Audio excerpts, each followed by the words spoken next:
I'm Audrey. I'm Catherine. I'm Isabel. This is Julia's Face. This is Crash Course World History. And today we're going to be talking about the Russian revolutions of 1917.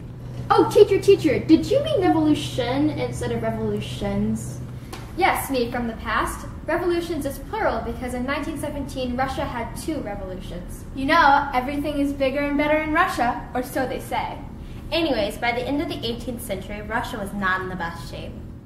Tsar Alexander III had died in 1984 and left his ill-prepared son Nicholas II to rule.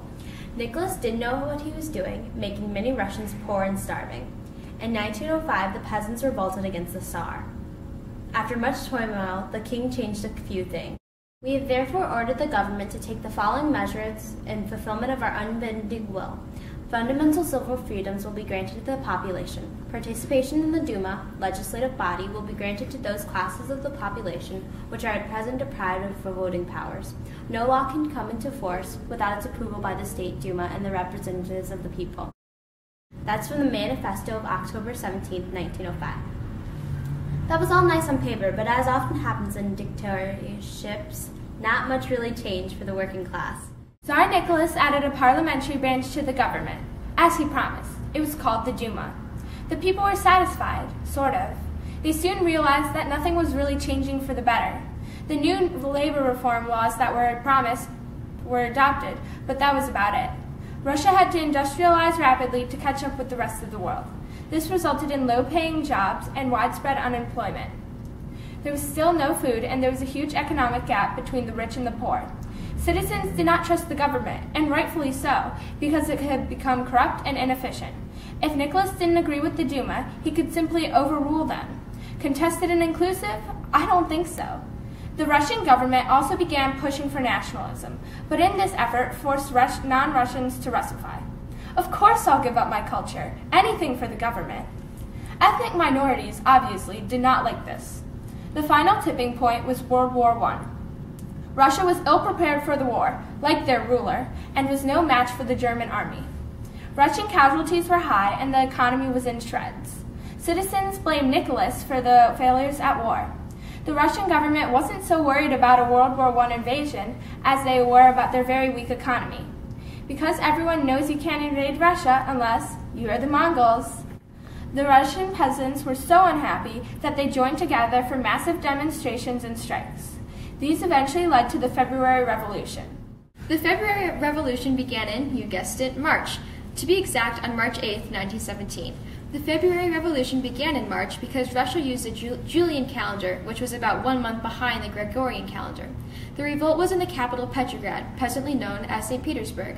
Moderate Russians joined with liberals and radicalists to overthrow the Tsar. What started out as just another bread riot turned into massive protests and strikes. These riots soon became very violent, causing many fatalities and lasting for several days.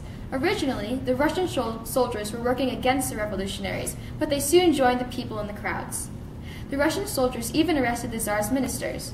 The Duma warned Nicholas of this, but, as usual, Nicholas did not listen to them, instead dismissing the Duma entirely.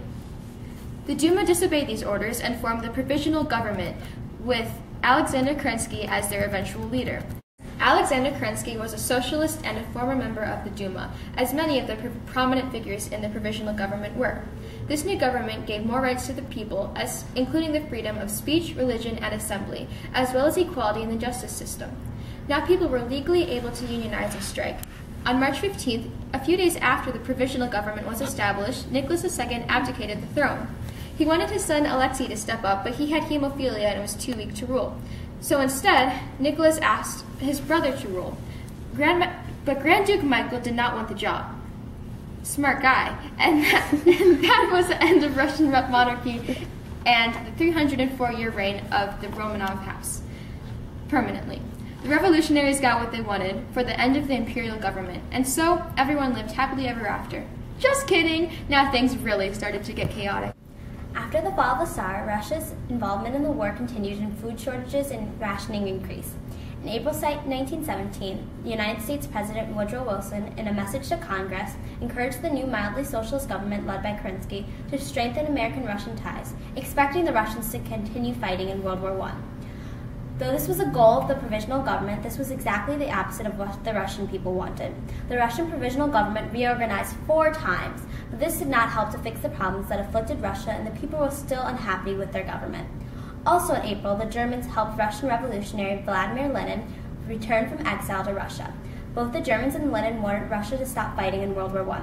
The Germans, because it would be take down one major opponent, and Lenin because he was an enemy of the Tsar and argued that World War I was the Tsar's war, not Russia's. In Lenin's April theses, he talked about the necessity for another revolution. In view of the undoubted honesty of those broad sections of the mass believers in revolutionary defensism who accept the war only as a necessity and not as a means of conquest, in view of the fact that they are being deceived by the bourgeoisie, it is necessary with particular thoroughness, persistence, and patience to explain them in error to them, and to prove that without overthrowing capital, it is impossible to end the war by a truly democratic peace. Lenin explained that the only way to achieve peace, stability, and the end of the war was to overthrow the current government. Even from a young age, Lenin was against the Russian monarchy. He was influenced by his older brother, who was executed for being involved in a plot to kill the Tsar. In July, Army Commander-in-Chief attempted a coup against Kerensky and the provisional government. Though the coup was unsuccessful, it was just the beginning of the provisional government's loss of power. The Socialist Revolutionary Party, or the original supporters of the provisional government, soon broke apart. The left wing of this group had joined the Bolsheviks, a group who was quickly gaining momentum throughout the country. Let's go to the thought bubble. The Bolsheviks were a radical communist group whose beliefs were majorly based on Marxism, and they strongly supported ending the Tsar regime. In Karl Marx's book, The Communist Manifesto, which rocketed the communist movement, he explained that the modern bourgeoisie society that is sprouted from the ruins of feudal society has not done away with class antagonisms. It has but established new classes, new conditions of oppression, new forms of struggle in place of the old ones. This definitely applies to the way the Bolsheviks and much of the Russian public felt about the Tsar. Even though the monarchical government of the Tsars had ended, the provisional government, or the new modern bourgeoisie society in this case, had not changed much. It was a different government, but still contained much of the same discrimination and issues as when the Tsar was ruling. Led by Vladimir Lenin, the guy who had just been brought back from exile, the Bolsheviks became a major political party after the February Revolution.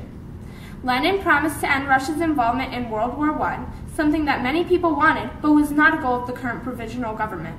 Lenin also promised to give more land to peasants and proposed that workers and Soviets should control the factories and have more say in the government. These communist ideals appealed to the peasants and the working class, who would gain more money and power through a Bolshevik revolution. In mid-July, the Bolsheviks led a failed demonstration, and a few days later, evidence of ties between the Germans and Lenin was released by the provisional government.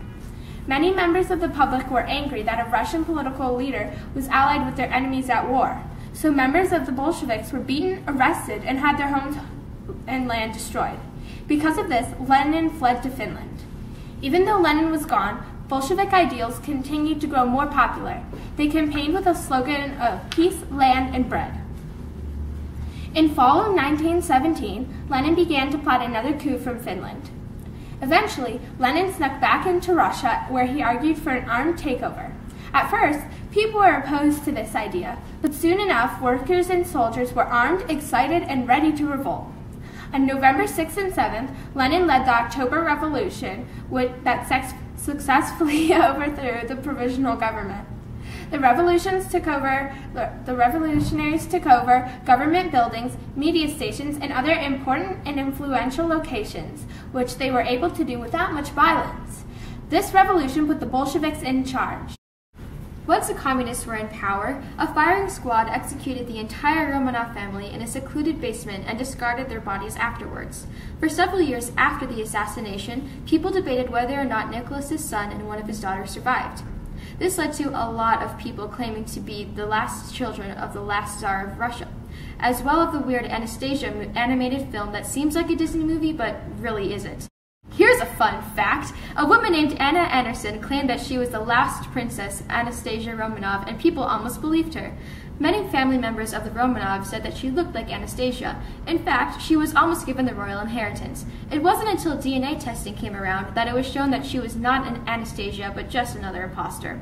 After years of research, it was decided that the entire Romanov family was indeed assassinated during the Revolution of 1917.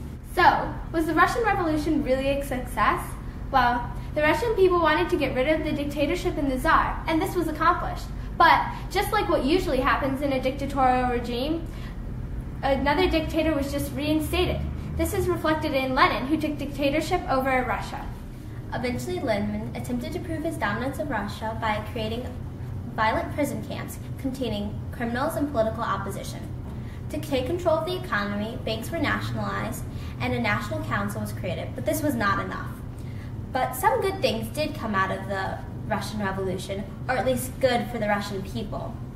As the new ruler of Russia, Lenin decreed to take land back for the people, and then he more evenly redistributed the land amongst the people. But he was unable to solve the biggest problem of all, food shortages and increasing hunger rates in the ever-growing Russian population. In 1918, a 3-year civil war between the Bolsheviks and the anti-Bolsheviks began, where millions died in battle and because of the lack of food. The Bolsheviks won, and Lenin established the Union of Soviet Socialist Republic, also known as the USSR. The oppressive Russian monarchy ended, and the oppressive USSR began. It did not end until December 25th, 1991. This date is famously known as Christmas, or the fall of the Russian communism. The U.S. was fearful of the powerful Russian government led by Lenin. Because of this fear, in 1919 and 1920, the U.S. conducted raids to find and arrest anarchists, communists, and radical leftists. Many people were deported.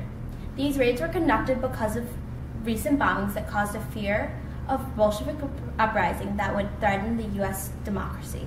Historian Richard Pipes states that the repercussions of the Russian Revolution would be felt in every corner of the globe for the rest of the century.